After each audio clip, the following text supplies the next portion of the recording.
Property managers, whether you are in the commercial sector or the multifamily sector. I think something we see a lot in multifamily buildings. So I've got a question for you multifamily tenant managers.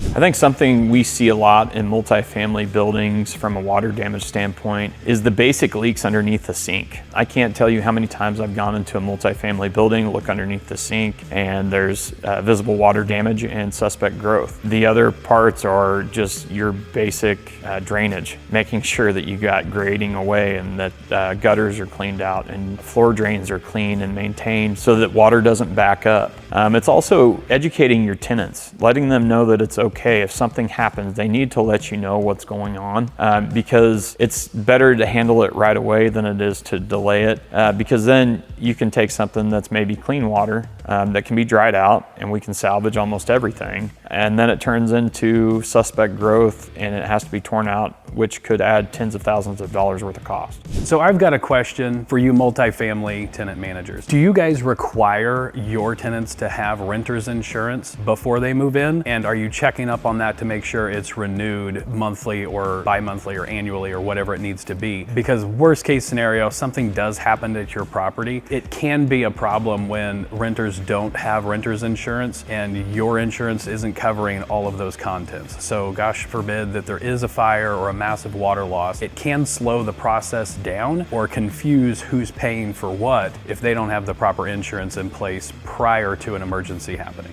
I mean, I wouldn't really say a hidden sign, but a sign that you may have water damage. Look at your ceiling tiles. Are they spotty? Then you probably have a water issue. When you walk into a space, what does it smell like? Is it musty, moldy? Then you probably have a water issue that you want to check into. Hey, just call us. It's fine. We can come out and check it out for you and let you know whether you actually do have a major issue or a minor issue, and we can help guide you through the process of correcting that issue.